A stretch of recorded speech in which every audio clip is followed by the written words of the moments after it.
Hello po sa inyong lahat mga ka-crypto. Ako po si Pinoy Crypto Trader at sa video na ito ay atin mong pag-uusapan ang tungkol dito kay Binance.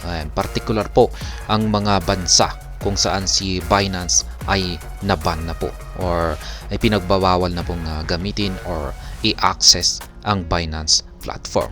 Kaya yan, bago po tayo magpatuloy ay nais ko lamang po munang bigyang linaw ang aking disclaimer kung saan ang nilalaman po ng video na ito ay hindi po ito isang financial advice. For education and information purposes lamang po ang layunin nito. Maliban po dito ay nais ko na rin pong magbigay babala na wala pong kahit anumang group chat ang Pinoy Crypto Trader. At ayan, ang sabi rito ay in recent developments, access to the websites of leading global cryptocurrency exchanges and virtual digital asset service providers including Binance, KuCoin, and OKX has been blocked and restricted in several countries. Notable economies such as China, India, Turkey, and Nigeria have implemented measures to limit and control cryptocurrency trading. Kaya yan na po. Mukhang ang mga global crypto exchanges, ito po yung mga nangungunang mga crypto exchanges na katulad po ni Binance, si KuCoin at saka si OKX ay nakakaranas na po sila ngayon ng mga blocking, mga restrictions at saka banning sa iba't ibang bansa. Kaya ayan, ang ilan lamang po sa mga bansa rito ay na binanggit ay itong si bansang China, India, Turkey at saka ang Nigeria. Ayan, sa mga bansang ito ay talagang istrikto na po sila pagdating sa mga cryptocurrencies. Kaya ayan, kasama na rin po tayo ngayon dito sa Pilipinas. At ayan, meron na po akong na-content dyan na update tungkol po sa Binance ban dito sa ating bansa o dito sa Pilipinas. Kaya ayan, ating pong pagpatuloy ang ating balita rito. Sabi rito ay Binance exit from the Canadian marketplace on May 12, 2023 was attributed to stricter requirements surrounding stablecoins and investor limits. Ayan naman po, si Binance ay umalis na sa bansang Canada nitong pag nakalipas na taong May 12, 2023. Dulot po yan ng napaka-istrikto na requirements ng bansang Canada para kay Binance para mag-operate ito. Canada's tightening regulations for crypto assets trading platforms, which introduced a pre-registration process, played a role in this decision. Kaya yan, mukhang ang bansang Canada ay naghigpit sa kanilang patakaran pagdating sa mga crypto trading platform. Kaya mukhang parang medyo nahirapan itong si Binance na i-accomplish yung patakaran ng bansang Canada, kaya mas minabuting umalis na lamang sila dito sa bansang Canada. Kaya yan, May 12, 2023 ay dyan na po sila nag-exit dito sa bansang Canada. In Nigeria, telecommunications firm have been directed to restrict access to the websites of cryptocurrency firms like Binance, Okta FX, and Coinbase, following guidelines issued by the central bank months earlier to govern digital asset operators' activities. Ayan na rin po.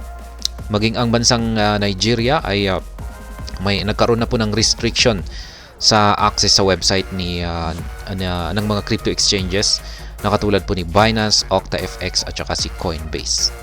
Kaya ayan, pinagbabawal na rin po sa bansang Canada, sa bansang Nigeria ang mga global crypto exchanges na ito. Kaya ganyan na rin po yung binabalak or pinaplano ng Philippine SEC, kung saan ay i-restrict po nila yung access sa website ni Binance dito sa Pilipinas. Kaya hindi na po natin ma-access yung kanilang website kung pag natuloy yung banning na kanilang plano. At syempre, hindi lamang po si Binance yan. May mga kasama po itong si Binance, kaya malamang ay baka katulad na rin po nila Okta FX, Coinbase at saka marami pang yung mga global na mga crypto exchanges na wala pong license or lisensya na makapag-operate dito sa Pilipinas. Kaya yan po ang isasama nila. Kaya hindi po lamang po si Binance. Kaya hindi po ako nagre-recommend ng mga ibang mga foreign exchanges, kasi kung pag nag-recommend po ako ayan, ng iba dyan, tapos kasama pala sa listahan, ay wala din. Yan, kasi hindi po binigay ng Philippine SEC ang kumpletong listahan ng mga global exchanges na kanilang ibaban. Tanging si Binance lamang yung kanilang binigay na sample. Kaya yan. Yung gusto po nilang i-promote ay yung syempre yung sariling atin na mga local exchanges. Yan po ang gusto nilang i-promote ng mga mga katulad ko na mga nagba-vlog sa mga tungkol sa mga cryptocurrencies. Kaya ayan, hanggang sa ngayon ay hindi ako nagre-recommend muna ngayon. Kaya ayan, maghintay na lamang po tayo ng tamang pagkakataon. Ayan, Binance Holdings Ltd, the operator of the largest cryptocurrency exchange by daily trading volume, faces restrictions in multiple jurisdictions, including the United States, Singapore, Canada, and the United Kingdom. Kaya yan po ang Binance Holdings Ltd. Nakakaharap na rin po siya ng multiple jurisdictions. Yan, at saka restrictions, mga pagbabawal. Kaya yan, ipinagbabawal na ang operasyon ni Binance sa bansang United States, Singapore, Canada at maging ang United Kingdom. Kaya countries where Binance has faced restrictions or bans include the United States, United Kingdom, Japan, Italy, Canada, Belgium, Nigeria, Australia, India, Netherlands, Thailand, Philippines, Germany, France, Bangladesh, Iran, Vietnam, Kazakhstan, Malaysia, China. Kaya yan, kasama po tayo rito. Philippines, kung saan si Binance ay nakakaharap ng restriction or banning. Yan, dito po sa Pilipinas ay yung kinakaharap niya ay hindi po restrictions, kundi banning. Ayan. Mababan, kung pag mababan ay talagang bawal talaga. Yan, at may kaukulang parusa yan kung pag talagang nagpatuloy yung kanilang operasyon ay may parusa yan. Pero yung restrictions ay sa tingin ko ay medyo yung restrictions ay parang medyo hindi gaanong matindi katulad ng banning. Kaya ayan, yan pong mali yung mga bansa kung saan ay si Binance ay nakakarap ng pagbabawal sa kanyang operasyon or ipinagbabawal ito sa mga bansang ito.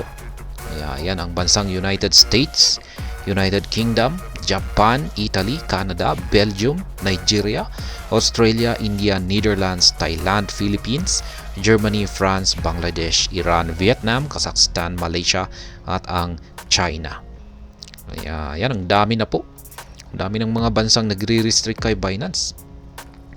At ayun, hanggang dito na lamang po tayo sa video na ito. Sana po ay inyong nagustuhan ang aking paliwanag dito. Kung inyo po itong nagustuhan, ay pakiclick lamang po ang like button nito.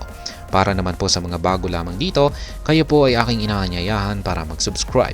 Pakiclick na rin po ang bell icon nito dahil ito po ang siya magsisilbing notification nito sa mga bago kong videos na akin pong ina-upload sa aking YouTube channel na ito. Marami pong salamat sa panonood, ingat po tayo lagi at God bless po sa ating lahat.